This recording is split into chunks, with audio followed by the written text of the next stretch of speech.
smoke a comma, it's okay, like Alani's. Roger like Alani's, okay, here at the parties, right here at the parties. You gotta start a whole fire, now I'm on fire, Hello à toutes et à tous, bienvenue dans ce nouvel épisode de podcast. J'espère que vous allez bien, je suis trop contente de vous retrouver.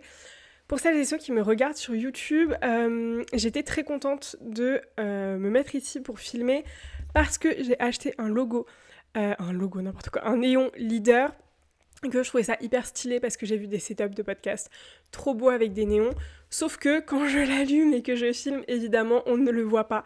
En fait, on voit juste un faisceau lumineux. Donc c'est pas grave, je lui trouverai une autre utilité, mais j'étais un peu frustrée là, ça fait 20 minutes que j'essaye de mettre en place le truc et ça ne marche pas, mais c'est pas grave. J'espère que vous allez bien, je suis trop contente de vous retrouver aujourd'hui pour un nouvel épisode, à la fois du coup sur YouTube et à la fois sur les plateformes de podcast. J'espère que tout va bien pour vous. Aujourd'hui, on va parler d'un sujet dont je parle que très rarement, puisque j'ai plutôt l'habitude de parler de sujets autour de comment faire pour réussir, comment faire pour atteindre ses objectifs, comment moi j'ai fait pour faire ceci, les clés qui m'ont permis de faire cela, etc. Et aujourd'hui, on va parler d'un sujet un peu contre-intuitif, on va parler des erreurs que j'ai faites depuis le début de l'année, que ce soit en termes de business ou en termes d'équilibre, de santé mentale, de wellness, etc. Donc je pense que ça va être sympa parce que c'est un épisode qui change un petit peu d'habitude et voilà, comme je vous l'ai dit, l'idée c'est de vous montrer absolument tout, d'être authentique avec vous. Donc aujourd'hui on va parler des conneries et des erreurs que j'ai fait et finalement des petits échecs que j'ai eu depuis le début de l'année, donc j'en ai listé 5. La liste n'est évidemment absolument pas exhaustive, il y en a bien d'autres, mais je trouvais ces 5-là assez intéressantes à développer. Du coup, let's go, c'est parti pour l'épisode. La première erreur va peut-être vous surprendre un petit peu, c'est que je n'ai pas été assez focus sur mes objectifs. Je m'explique, je remets tout ça dans le contexte. Vous le savez très certainement, j'avais comme objectif pour 2024 du coup de faire au moins un mois à 10 000 euros de chiffre d'affaires et en tout cas d'atteindre un stade de business qui me permettait de faire du coup 10 000 euros de chiffre d'affaires par mois. Objectif que du coup j'ai atteint en juin dernier, mais je pense que je l'ai atteint en juin entre guillemets si tard dans l'année parce qu'en fait au début de l'année j'étais pas du tout focus sur mes objectifs. J'ai mis beaucoup de temps à me mettre vraiment dans une dynamique et dans une discipline pour atteindre cet objectif là et j'ai perdu énormément de temps alors que j'aurais pu le faire bien plus rapidement entre guillemets. Donc c'est pas grave, évidemment, on est bien d'accord puisque de toute façon je l'ai atteint et même si je ne l'avais pas atteint en juin ou même si je ne l'avais pas atteint en 2024, l'idée c'était surtout de démarrer ce processus-là et surtout de me mettre dans la dynamique de je gagne 10 000 euros par mois, donc forcément de faire un petit peu les actions qui sont nécessaires pour atteindre cet objectif-là. Mais je sais pertinemment que si j'avais voulu et que je l'avais vraiment matérialisé entre guillemets dans mes actions, dans ma discipline, dans ma manière de travailler, etc., je l'aurais atteint bien plus tôt. En fait, l'idée c'est que ce qu'il faut retenir par rapport à ça, c'est que souvent, on se fait évidemment une montagne des objectifs et du coup, on ne met pas en place les choses qui sont nécessaires à ces objectifs-là. J'ai eu un déclic à partir d'avril qui m'a permis de mettre en place plein de choses pour atteindre cet objectif-là, mais parce que, en fait, de janvier à avril, j'étais encore en salariat. J'avais encore mon CDI à côté, donc j'étais encore en 40 heures à côté de mon business, et donc forcément, je n'avais pas le temps, je n'avais pas les ressources nécessaires pour atteindre mon objectif. Ce qui est important là-dedans, c'est d'essayer de prendre de la hauteur sur pourquoi vous n'avez pas atteint un objectif et d'essayer d'identifier finalement votre marge de manœuvre pour l'atteindre. Vous avez potentiellement des contraintes, que ce soit du boulot, que ce soit des enfants, que ce soit j'en sais rien, qui vous empêche un petit peu d'atteindre vos objectifs actuels et vous sentez que finalement vous êtes un petit peu bloqué parce que vous sentez que vous faites énormément, enfin que vous faites entre guillemets votre maximum, mais vous avez des contraintes qui font que. Et moi c'est exactement ce qui s'est passé et même si j'essayais en fait chaque semaine, chaque mois de mettre en place des choses, d'essayer je ne pouvais pas parce que j'avais clairement pas assez de bande passante et clairement pas assez de disponibilité mentale pour le faire. Et donc ce que j'ai fait, c'est que, bon, moi j'ai eu la chance, entre guillemets, de démissionner en avril, donc j'ai eu beaucoup plus de temps et beaucoup plus de bandes passantes, du coup, pour atteindre cet objectif-là.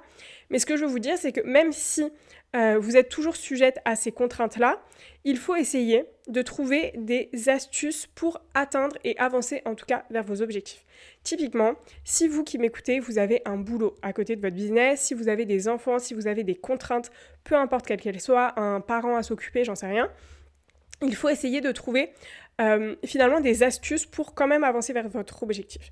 Ce que j'ai fait avec une de mes clientes qui a effectivement un CDI et une vie familiale à côté à gérer, c'est qu'on a défini un créneau horaire par jour sur lequel elle devait se focus sur son business. Donc en fait, ça fait plusieurs années qu'elle veut développer son business mais que finalement elle n'avance pas. Donc on a décidé finalement de faire pas à pas. Souvent, lorsqu'on se met un objectif et qu'on se rend compte au bout de 6 mois, 1 an, 2 ans qu'on ne l'a pas atteint, c'est parce que souvent, on imagine cet objectif comme étant tellement gros qu'on pense que pour l'atteindre, il va falloir faire énormément. Sauf que ça, c'est une des croyances qui vous bloque à 100%, parce que pour atteindre votre objectif, vous n'avez besoin que, entre guillemets, de faire petit pas. C'est la règle des petits pas. Donc ce qu'on a décidé de faire, c'est qu'on lui a calé un créneau horaire de 45 minutes. Donc oui, 45 minutes par jour, c'est pas énorme, mais l'idée, c'est que ces 45 minutes-là, elles soient focus et qu'elle les fasse chaque jour. Donc on a défini un créneau horaire où elle n'était plus au boulot et où elle n'avait pas encore les enfants. Et pendant ces 45 minutes-là, on a défini chaque jour une action qu'elle devait faire, quelque chose sur lequel elle devait avancer. In fine, ce qui s'est passé, c'est qu'au bout d'un mois, elle est revenue et elle m'a dit « Putain, j'ai jamais autant avancé ». Évidemment que tu n'as jamais autant avancé parce que jusqu'à présent, tu n'avançais pas en pensant que tu avais besoin de faire de grandes choses, que tu avais besoin de mettre en place de grandes actions pour avancer vers ton objectif qui te semblait énorme. Alors que tu as la possibilité de faire un petit pas chaque jour, un petit pas en te disciplinant. Ça, c'est essentiel. Par contre, il faut se discipliner et il faut vraiment le faire chaque jour. Un petit pas à faire chaque jour. Et évidemment qu'à la fin du mois, ces petits pas additionnés les uns aux autres font et créent une vraie transformation et une vraie avancée vers ton business. Donc moi, j'étais vraiment dans ce truc-là au début de l'année. 10 000 euros, même si en soi, j'étais pas extrêmement loin puisque j'étais aux alentours de 4-5 000 euros à la fin de l'année dernière. Même si c'était pas énormément plus, j'avais l'impression que c'était tellement gros à atteindre que j'avais envie de faire énormément pour l'atteindre, cet objectif, sauf que je n'avais pas la bande passante pour. Donc quand j'ai compris qu'il fallait et qu'il suffisait que je fasse une action,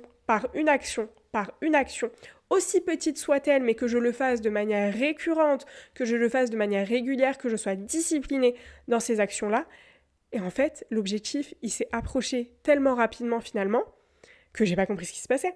Et ça a été tellement fluide parce que c'était petit pas par petit pas, ce qui me permettait en fait de me créer des petites sorties de zone de confort à chaque fois, des mini sorties de zone de confort qui me permettaient d'avancer vers mon objectif en fait sans avoir ce sentiment de trop plein, ce sentiment de peur, ce sentiment de contrainte, puisqu'en fait, je le faisais pas à pas, avec des petits pas, et c'était ultra fluide. Donc effectivement, j'arrivais pas à me focus sur cet objectif, parce que pour moi, c'était tellement loin, c'était tellement grand, que c'était impossible. Et quand j'ai réussi à me focus vraiment à 100% sur cet objectif, en mettant petite action par petite action, j'ai réussi du coup à l'atteindre. Donc c'est exactement ce que je mets en place pour mon prochain objectif, donc de 30 000 euros par mois, c'est de faire chaque jour des choses pour l'atteindre, mais de jamais me focaliser à 100% sur l'objectif en lui-même, mais de rester focus et concentré sur chacune des actions que je dois mettre en place. Donc quand vous avez un objectif mais que vous n'êtes pas focus dessus, quand vous avez un objectif mais que vous êtes en mode oui c'est bien si je l'attends, on verra, évidemment que vous n'allez pas l'atteindre, évidemment. Et si vous avez un objectif et que vous vous dites putain non mais en fait c'est impossible, c'est trop loin, c'est trop gros. Pareil, évidemment que vous allez trouver ça trop gros et que vous n'allez jamais l'atteindre. Tout passe par votre pensée, tout passe par ce que vous vous dites, tout passe par la façon dont vous exprimez les choses, vous verbalisez les choses. Plus vous allez estimer que l'objectif est atteignable, plus vous allez l'atteindre. Plus vous allez estimer qu'un objectif est facile et que vous n'avez que telle et telle action à effectuer de manière régulière, récurrente, constante, disciplinée, plus ça va vous sembler simple et plus vous allez faire ces actions d'une manière plus simple que ce que vous n'aviez imaginé jusqu'ici. Donc focus sur l'objectif en se focalisant à chaque fois sur chacune des petites actions à mettre en place pour l'atteindre. Voilà, donc ça c'était la première erreur entre guillemets. La deuxième est également importante et je pense qu'elle va résonner chez beaucoup d'entre vous. Ça a été d'accepter de travailler avec des clientes avec qui je n'avais pas envie de travailler ou avec qui je n'étais pas alignée. Donc je m'explique, effectivement dans cet objectif de gagner 10 000 € par mois et avec le système que j'avais auparavant, donc si vous n'avez pas écouté cette histoire de changement de système, etc., j'ai fait un épisode de podcast dessus. Avant du coup de changer d'écosystème et de façon dont mon business fonctionnait, j'imaginais que je devais du coup multiplier. J'avais lancé en fait une offre qui... excusez-moi, je reprends. J'avais lancé en fait une offre au début de l'année qui, honnêtement, en fait, avec du recul, ne me correspondait absolument pas. Mais je l'avais lancée, c'était une offre qui chiffrait assez rapidement, mensuellement. Donc, j'étais allée trouver et j'avais eu des clientes sur cette offre-là. Et finalement, il y a deux choses qui n'allaient absolument pas, c'est que l'offre ne me correspondait pas et que, en fait, je me suis retrouvée avec des clientes avec qui j'avais absolument pas envie de travailler. Ce qui m'a créé au mois de mars à la fois un trop-plein parce que j'avais plus de temps. Je passais mes journées devant l'ordi à faire des choses pour des clients. Je passais ma journée sur le téléphone à répondre, à être toujours disponible, etc. Et en plus de ça, j'étais en train de me donner dans un projet qui me parlait archi pas, avec lequel j'étais pas alignée. Évidemment que ça a été une erreur parce que, selon moi, en fait, j'ai eu les red flags clairement avant de signer ces collaborations-là et j'en étais consciente. C'est-à-dire que je savais clairement que ça n'allait pas le faire, je savais clairement que ça allait être problématique, je savais clairement que tout ça, et j'y suis quand même allée parce que je voulais faire du chiffre d'affaires.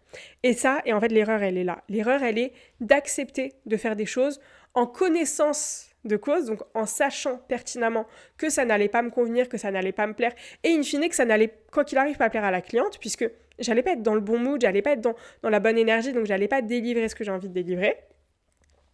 Et donc, de le faire dans un objectif pur de chiffre d'affaires. Et ça, c'est vraiment de la connerie. Vraiment, c'est normal, je pense, et je pense qu'on passe tous par là. C'est un peu l'énergie de manque, l'énergie de il faut que je fasse du chiffre, il faut que je fasse du chiffre, il faut que je fasse du chiffre, peu importe finalement ce que ça implique, et peu importe le type de client avec qui je travaille, peu importe la typologie d'offre que je propose, même si ça me convient pas. Et en fait, vraiment, genre ça a été l'angoisse. Ça a été l'angoisse. Genre je faisais des crises d'angoisse, j'avais envie de tout arrêter, j'avais envie juste de fermer mon ordi, de dire à tout le monde allez vous faire foutre, je ne réponds plus à personne, j'en ai plus rien à faire. Bon, évidemment, je ne suis pas allée jusque dans cet extrême-là, mais vraiment, c'était ultra compliqué pour moi. Ça a été une période très, très, très compliquée. En termes de charge mentale, c'était très compliqué. En termes de mindset, c'était très difficile. Ça avait forcément un impact aussi sur ma vie perso parce que forcément, j'étais pas heureuse et épanouie dans ce que je faisais. Donc forcément, j'étais dans une énergie de merde avec mes proches, avec mon mec, etc. Enfin, c'était vraiment très compliqué. Et surtout, j'étais en train de me mentaliser. Et j'étais en train de me dire, en fait, si je veux faire du chiffre, il faut que ce soit comme ça. Il faut que je passe par là. Il faut que j'ai des projets qui me parlent pas tant que ça, mais qui payent. Il faut que j'ai des clientes avec qui je m'entends pas, mais qui payent. Et en fait, non, pas du tout. Pas du tout. Et si toi, aujourd'hui, tu es dans une situation comme celle-ci, où tu te retrouves avec des clientes qui, effectivement, te permettent d'avoir un business qui tourne, mais avec qui tu n'es pas aligné, et avec qui ça se passe pas bien, vraiment, c'est ton signe d'arrêter. Parce que quoi qu'il arrive, entre guillemets, il se passera d'autres choses bien plus belles après. Quoi qu'il arrive, tu vas rebondir. Quoi qu'il arrive, tu vas retrouver des clientes. Quoi qu'il arrive, il y aura mieux après. En fait, c'est pas parce que tu arrêtes une collaboration avec quelqu'un qui chiffre bien que tu ne retrouveras pas un client avec qui ça se passe aussi bien en termes de chiffre d'affaires, voire mieux, et avec qui tu es aligné. En fait, tu as la possibilité d'avoir tous ces éléments. Tu as la possibilité à la fois de faire du chiffre d'affaires, à la fois de travailler avec des personnes avec qui ça se passe bien, à la fois de travailler sur des projets qui te font kiffer, et à la fois d'être épanoui dans ton business, et à la fois d'avoir un équilibre pro-perso, et de t'épanouir aussi dans ta vie personnelle sans aucun problème. C'est possible. Et moi, je me disais, bah non, en fait, Si c'est comme ça, c'est que ça doit être comme ça. En gros, si j'ai des clientes qui me font chier, si j'ai des clientes avec qui je m'entends pas, si j'ai des clientes que je trouve comme ci ou comme ça, je m'abstiendrai. C'est que ça doit être comme ça, en fait. Si je veux faire 10 000 euros de chiffre d'affaires, en fait, il faut que j'accepte ça. Et aujourd'hui, les gars, je fais plus de 10 000 balles par mois et j'ai que des clientes que je kiffe et ça se passe ultra bien et j'ai même pas l'impression de travailler. Et je gère mon équilibre comme je le souhaite, comme je l'entends. Et mes moments où je suis en off, je les kiffe parce que je suis épanouie dans ce que je fais. Donc forcément, ça me prend même pas la tête en fait quand je suis en off, vous voyez. Genre, même si j'y pense, parce que ce serait malhonnête de vous dire que quand je suis en off, je ne pense pas à mon business.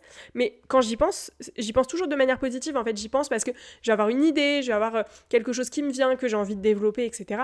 Mais je vais jamais être dans la pensée un peu d'appréhension finalement, soit de reprendre ou soit d'avoir un call ou autre. Et quand j'avais les clientes en question, vraiment, quand j'avais les calls, j'appréhendais les calls. Genre, j'étais en angoisse avant les calls. Et pour moi, ça, c'est infaisable et inimaginable aujourd'hui. C'est-à-dire qu'aujourd'hui, j'ai des calls avec mes clientes, genre, j'ai qu'une hâte, c'est commencer le call parce que j'adore ces moments-là. Donc voilà, donc ça, c'était vraiment... Putain, je suis déjà à 15 minutes de blabla et on a fait que 2 erreurs. Bon, je vais essayer de m'activer un petit peu. Mais en tout cas, voilà, grosse erreur, effectivement, d'avoir accepté des projets qui ne me parlaient pas, d'avoir accepté des projets que je voyais très bien que ça n'allait pas fonctionner, je voyais très bien que ça allait pas bien se passer, et y être quand même allée parce que j'avais un objectif de chiffre d'affaires et que je ne pensais que chiffres. Voilà pour la deuxième erreur. La troisième erreur a été un peu dans ce mood-là, un peu finalement, je pense que ça a été un impact et une conséquence de la deuxième erreur. Ça a été une mauvaise gestion financière. Je sais que mes copines vont être choquées de ce que je viens de dire parce que je suis la première à leur dire gère ton budget comme ci, gère tes finances comme ça, gère tes investissements comme ça, fais ci, fais ça, machin. Pour au final, moi, m'être retrouvée un peu dans une situation, alors pas de merde, hein, mais genre une situation où effectivement j'ai hyper mal géré. En fait, je pense que comme j'étais pas du tout investi de la bonne manière dans les projets de ces clients-là, comme ça me faisait pas kiffer, comme j'avais pas l'impression de trouver mon équilibre, etc., finalement, tout l'argent que je touchais, j'en faisais n'importe quoi. Donc, je me suis retrouvée au mois de mai à faire mon bilan et à me dire, mais en fait, où est passé l'argent ? Genre, où est passé l'argent ? Où sont mes thunes ? Et sans savoir ce que j'avais fait avec. Donc ça, c'est quelque chose qui ne m'arrive plus depuis des années parce que j'estime avoir une bonne gestion financière et j'estime avoir toujours eu une bonne gestion financière depuis mes 18-19 ans. Parce que je gérais très bien, parce que je savais exactement combien je touchais, combien j'investissais, combien je dépensais, etc. Sans que ce soit un fardeau, hein. Moi j'ai toujours aimé faire ça, et en soi, ça m'a jamais empêché de profiter, ça m'a jamais empêché de me faire plaisir, etc. En fait, c'est juste une habitude que j'ai prise, une gymnastique que j'avais assez naturellement. Et donc j'avais également cette habitude-là quand j'ai lancé mon business, parce que effectivement, lancer un business et commencer à gagner de l'argent avec un business plus avoir un CDI, donc un salaire, ça peut être très vite traître parce qu'en fait tu peux décider d'augmenter drastiquement ton niveau de vie parce que tu as 2 revenus et finalement quand tu retombes à un seul... Bon bref, vous m'avez compris, ça peut très rapidement être le bordel. Et moi j'arrivais très très bien à gérer jusqu'à février. Jusqu'à février ou février, mars, avril, j'ai fait absolument n'importe quoi. Et en fait, je me suis vraiment retrouvée au mois de mai, donc à 100% sur mon business, donc sans chômage évidemment puisque j'ai démissionné, à me dire, ok, là il y a un problème parce que j'ai assez de trésor pour me payer que quelques mois, alors que c'est pas du tout ce que j'avais prévu. Je pensais avoir beaucoup plus de trésor, et en fait, comme je regardais pas trop mon compte, j'étais vraiment dans un déni pendant ces quelques mois-là. Mais déni parce qu'en fait, encore une fois, en fait, c'est pas que je me faisais chier dans ce que je faisais, mais en fait, c'était une telle charge mentale que après, j'avais plus du tout de disponibilité et plus du tout de bande passante pour m'occuper de ma gestion financière. Donc, je me suis retrouvée à être un peu choquée comme ça. Genre, vous voyez, quand vous avez passé un week-end à dépenser de l'argent et que le mardi matin, vous ouvrez votre application de banque et que vous êtes en mode oh, what the fuck, et bah c'était exactement ça. Genre, je l'ai ouvert en mai et je me suis dit putain, mais qu'est-ce qui s'est passé ? Genre, où est mon argent ? Où est mon argent ? Et en fait, mon argent était dans des conneries, parce que j'avais fait n'importe quoi. Donc, je me suis refocus un petit peu sur toute ma gestion financière à partir du mois de mai. Donc, Dieu merci, ça va beaucoup mieux aujourd'hui parce que j'ai repris mes bonnes habitudes. Mais je sais que en fait, je vous dis pas ça juste pour vous parler de moi, entre guillemets. Je sais que la gestion financière, c'est quelque chose avec lequel beaucoup d'entre vous ont du mal pour 2 raisons principales. Premièrement, soit vous voyez votre business comme un petit truc comme ça, un petit business sur le côté, et que vous estimez que soit vous ne gagnez pas assez d'argent, ou soit c'est pas assez important pour vraiment s'en occuper.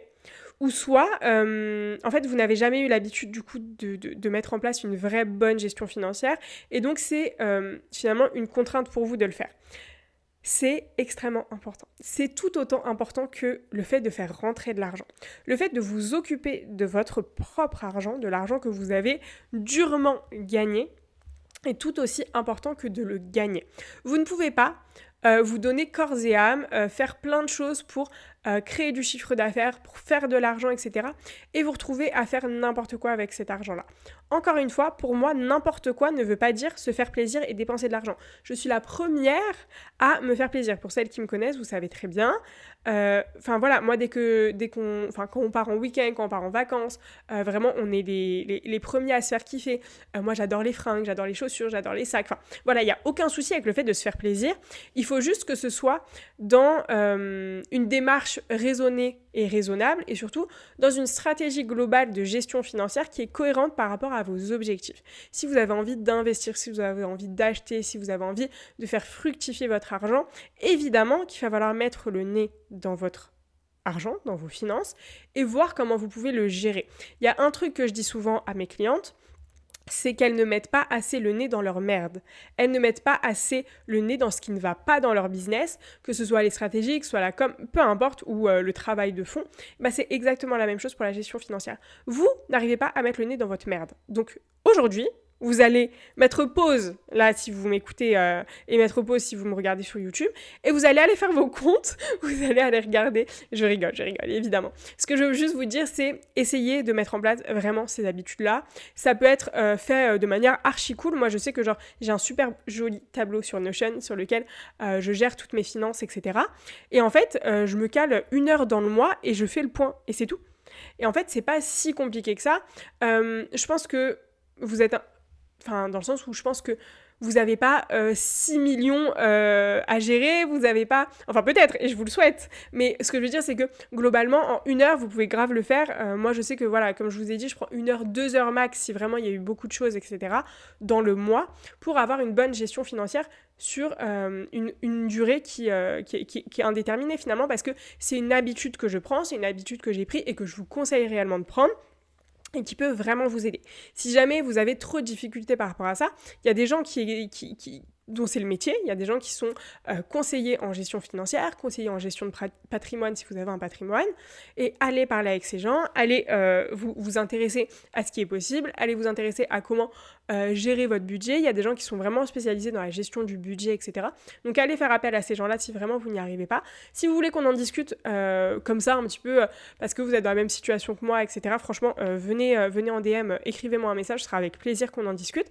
Mais en tout cas, je sais que c'est une des erreurs qui est facilement évitable, mais qui, si elle n'est pas évitée, peut avoir de grosses conséquences. Parce qu'en fait, si vous ne mettez pas ça en place aujourd'hui, vous allez continuer à grossir dans votre business, à gagner de l'argent, et finalement, cette gestion-là, elle n'aura jamais été mise en place, et vous allez avoir des conséquences en termes de chiffres, en termes de pertes financières qui vont vous faire flipper. Donc, autant mettre ça en place au moment où on est petit, entre guillemets, et qu'on peut le faire seul, comme ça, juste sur un tableau, etc. Et prendre cette habitude-là pour pouvoir finalement continuer à gagner de l'argent et à gagner de grosses sommes sans être inquiété par cette mauvaise gestion de l'argent. Voilà, ça c'était pour, du coup, ma 3e erreur. La 4e a été, je l'ai appelée « Fais ce que je dis, pas ce que je fais ». Parce que, en fait, j'ai remarqué, il y a quelques semaines, que, bon, effectivement, c'est mon métier, donc je donne des conseils à mes clientes, donc je les accompagne dans tous les aspects de leur business, donc je les aide sur toutes ces thématiques-là, et donc évidemment, je leur donne toujours plein de conseils par rapport à leur marketing, par rapport à leur communication, par rapport à leurs offres, par rapport à leur façon de vendre, etc., etc. Et j'ai remarqué que finalement, il y a énormément de conseils que je donnais et que je n'appliquais pas. Typiquement, je donne énormément de conseils à mes clientes, notamment sur leur création de contenu, mais aussi sur le lien qu'elles peuvent créer avec leur audience, avec leur communauté, le fait que c'est ultra important d'aller créer de la confiance avec ces personnes-là, etc., machin. Et en fait, tous les conseils que je donne sont des choses que je ne faisais pas. Donc, tout ce qui est d'aller discuter avec ses abonnés, d'aller vraiment créer du lien de manière juste simple et authentique et normale, en fait, avec les gens, et d'aller vraiment remettre finalement l'humain vraiment au cœur de la communication, au cœur de la vente, au cœur de tout ça. Et en fait, tout ça, moi, je ne le faisais pas. Donc, pour moi, c'est une grosse erreur pour 2 choses. Premièrement, en fait, il faut que je sois aussi légitime par rapport à mes clientes et je ne peux pas leur donner des conseils que moi-même je ne m'applique pas. Enfin, on marche sur la tête, littéralement. Donc ça, premièrement, c'est archi pas possible. Et deuxièmement, si je donne ces conseils-là, c'est que je sais que ça fonctionne, que je sais que ça va avoir un vrai impact. Et moi, je me permets, entre guillemets, de me soustraire à ces conseils-là. Alors que ça aurait pu avoir beaucoup de résultats dans mon business et que du coup, je suis passée au-dessus de ces résultats-là et que, en fait, j'ai pas profité de ce potentiel-là. Donc, j'ai décidé, il y a 1 mois, de mettre en place absolument tous les conseils que je donnais à mes clientes et donc d'appliquer mes propres conseils dans mon propre business. Donc, j'ai arrêté de faire l'autruche sur plein de choses et j'ai arrêté de vraiment faire le « fais ce que je dis, pas ce que je fais », pour que je sois aussi, entre guillemets, vous voyez, un peu comme les enfants, ils reproduisent ce que leurs parents font. Bon, je dis pas que je suis la maman de mes clientes, mais en gros, les enfants reproduisent souvent ce que les parents font, et parfois, ils reproduisent malgré que les parents aient dit non, il faut pas le faire. À partir du moment où le parent le fait, ça crédibilise finalement ce comportement-là chez l'enfant. Bah là, c'est un peu la même chose. C'est qu'en gros, si je dis à mes clientes de faire quelque chose, mais que moi, je fais tout le contraire, il y a un moment où elles vont se dire, bon, elle se fout de notre gueule. Soit ces conseils, c'est de la merde, ou soit elle-même, elle n'arrive pas à les appliquer. Comment moi, je suis censée les appliquer ? Donc, j'ai décidé d'appliquer finalement mes propres conseils à mon propre business. Et ça se passe super bien. Franchement, ça se passe super bien. Et finalement, ça a encore plus crédibilisé ces conseils-là parce que il y a mon expérience qui va avec, et il y a ce qui se passe et que je peux raconter à mes clientes, et il y a des cas concrets que je peux mettre en avant dans le groupe ou dans le suivi avec les filles, parce que c'est des choses que je suis en train de vivre aussi, donc on se donne aussi des défis, on se challenge ensemble et tout, donc ça c'est trop bien. Et en fait, ça a été une erreur, effectivement, parce que je sais que j'aurais pu avoir beaucoup plus de résultats, et je sais que j'aurais pu aller encore plus loin pendant cette année, même si c'est déjà très bien tout ce qui se passe et j'en suis ultra contente et l'année est loin d'être terminée. Mais je sais que j'aurais pu aller plus loin et que ça a été... En fait, c'est pas tant une erreur, c'est plutôt un axe d'amélioration pour le coup. Et maintenant que je le fais, genre, je suis trop contente parce que je me dis, putain, déjà c'est génial, et en plus de ça, meuf, ça y est, enfin tu respectes tes propres paroles et tu respectes tes propres conseils, donc c'est trop bien. Mais effectivement, j'aurais pu le faire un petit peu plus tôt, ça a été une petite erreur aussi de 2024. Et je dirais que la dernière, et je pense qu'elle va faire écho aussi chez pas mal d'entre vous, c'est lâcher trop vite certaines choses. Souvent, on vous le dit, trust the process, faites en sorte de croire en le processus avant d'espérer du résultat, etc. Et encore une fois, c'est quelque chose qui est très facile à dire, qui est beaucoup moins simple à mettre en place. Moi, j'ai réussi à l'appréhender réellement et à vraiment le mettre en place, mais c'est pas toujours simple, je l'avoue. Et surtout, moi, je me suis trop souvent rendu compte que je voulais lancer certaines choses. Alors, parfois, c'est une bonne chose, je vais y venir, mais que je voulais lancer certaines choses et que finalement, comme ça ne prenait pas sur le moment T comme je le souhaitais, j'arrêtais. Et ça, c'est un pattern que moi, j'ai eu pendant très longtemps, qui a été d'essayer des choses, de voir que finalement, l'impact n'était pas là, donc de me rétracter, plutôt que de persévérer et de continuer, parce qu'en fait, les gens ne vont pas venir dès que vous annoncez quelque chose. En fait, on n'est personne, on n'est pas encore des restas, on n'est pas encore des influenceurs, on n'est pas encore des personnes avec des milliers et des milliers d'abonnés. Donc forcément, les gens ne sont pas en attente de ce qu'on va leur proposer particulièrement. Donc évidemment qu'il va falloir rabâcher. Et moi, je le dis tout le temps à mes clientes, dès que vous sortez une offre, dès que vous sortez même quelque chose de gratuit ou autre, vous n'avez pas d'autre choix de toute façon que de parler constamment, voire quotidiennement de ce que vous proposez, de la solution que vous apportez, de la transformation que vous promettez, etc. Parce qu'en fait, les personnes ne vont pas sauter sur vos offres ou ce que vous allez proposer comme ça en claquant des doigts. Et en fait, moi, ça a été mon erreur du début de l'année, c'était de vouloir lancer des choses, d'essayer de faire des propositions, d'essayer de proposer certaines choses, que ce soit gratuites ou payantes, et finalement de voir que ça mordait pas comme je souhaitais, et du coup d'arrêter. Ça, c'est une connerie, mais pure. Donc si c'est ton cas, arrête de faire ça, clairement. Il faut persévérer, parce que c'est comme ça en fait, le jeu c'est comme ça. Et quand vous allez acheter un produit, par exemple quand vous allez voir un produit sur TikTok, un produit skincare sur TikTok, c'est rarement le premier TikTok qui fait que vous achetiez. C'est plutôt le fait de le voir de manière récurrente, de le voir chez plusieurs personnes, de le voir sous différents angles. Et il y a un moment où il y a un TikTok qui va faire que vous allez acheter. Mais c'est pas tant ce TikTok-là qui a fait que, finalement, c'est tous les TikTok que vous avez vus précédemment. C'est exactement la même chose. La personne qui va venir acheter chez vous, c'est une personne qui a vu votre offre passer, repasser, repasser, encore et encore. Et vous qui en parlez de différentes manières, avec différents angles, etc.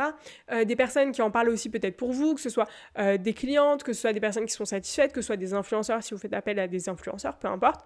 Mais en tout cas, il y a une pluralité finalement d'angles, une pluralité de points de vue et une pluralité de contenus qui sont proposés à la personne qui font que cette personne va acheter. Donc c'est pas un contenu qui va faire que, c'est vraiment une récurrence et le fait que la personne finalement ait vu la chose plusieurs fois. Et moi j'estimais que voilà, en gros, si ça mordait pas direct, c'est que je devais pas le faire, etc. Alors parfois, effectivement, il faut essayer d'identifier si on est dans la persévérance ou dans l'acharnement, parce que parfois le fait de savoir s'arrêter c'est aussi une bonne chose, parce que parfois peut-être que ce qu'on propose en fait c'est de la merde, et il faut être ok avec le fait que c'est possible et c'est ok, il n'y a pas de souci, et ça vous arrivera sûrement si ça vous est pas déjà arrivé. Moi ça m'est arrivé plein de fois de proposer des trucs de merde, et c'est aussi très bien de se dire et de se remettre un petit peu en question et de se dire si ça mord pas c'est peut-être pour une raison, donc je vais peut-être arrêter de m'acharner. En revanche, tant que vous estimez que c'est de la persévérance, il faut continuer. Et il faut essayer de différentes manières, il faut essayer avec différentes stratégies, avec différentes formes de contenu, avec différents systèmes, etc. C'est essentiel. Voilà pour les 5 erreurs. Donc effectivement, le fait de ne pas assez se focus sur ses objectifs, le fait d'accepter de travailler avec des personnes avec qui vous n'avez pas envie de travailler, le fait d'avoir une mauvaise gestion financière, le fait de faire des choses, de ne pas faire ce que vous dites, et le fait de du coup lâcher beaucoup trop vite. Et juste je reviens sur la 4e qui est donc le fait de ne pas faire ce qu'on dit. Votre confiance en vous prend énormément de coups lorsque vous dites que vous allez faire quelque chose et que vous ne le faites pas. Donc c'est un petit peu différent de ce que j'ai raconté tout à l'heure, mais c'est hyper important et ça me vient comme ça, donc je vous le partage aussi. Vous savez, le podcast c'est très libre, très je partage ce que j'ai dans la tête sur le moment. Quand vous dites que, par exemple, vous avez envie de mettre en place une routine du matin où vous vous levez tôt et où vous allez au sport. Donc moi je suis pas fan, vous le savez, des routines à longueur, des routines beaucoup trop longues avec 6000 étapes, etc. Ça me dit rien du tout. Mais voilà, vous avez envie de vous remettre au sport, vous avez envie de prendre soin de votre corps et donc vous décidez de vous lever tôt parce que c'est le seul moment où vous pouvez aller au sport.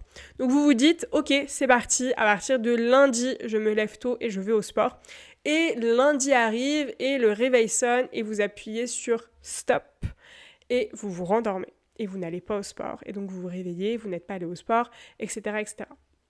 Cette action, en soi, ne semble pas... c'est pas dramatique, ça peut arriver, on est ok. Mais en fait, cette action va avoir un impact sur votre confiance en vous. Parce qu'à partir du moment où vous vous promettez quelque chose à vous-même et que vous ne le faites pas, votre confiance en vous en pâtit. C'est comme si je vous dis, votre mec vous a promis d'aller au resto samedi. Et samedi arrive et il vous dit finalement on ne va pas aller au resto. Forcément, vous allez avoir le sentiment de ne pas avoir confiance en lui, vous allez avoir le sentiment de ne pas pouvoir compter sur lui, vous allez avoir le sentiment qu'il ne fait pas ce qu'il dit, qu'il ne respecte pas ses engagements. Et c'est exactement la même chose pour vous-même, envers vous-même. Donc quand vous vous mettez un engagement, quand vous vous mettez un objectif, quand vous vous dites que vous allez faire quelque chose, faites-le. Voilà, c'était un beau mot de la fin, non? Je pense que c'est pas mal. Je vais vous laisser, on va s'arrêter là. Je vous dis à la semaine prochaine pour un prochain épisode. Pensez à liker le podcast, à mettre une petite note, à mettre un commentaire, à partager en story, à me mentionner. Ça me fera trop plaisir et ça fera du bien à l'algorithme et au podcast. Je vous embrasse et je vous dis à la semaine prochaine.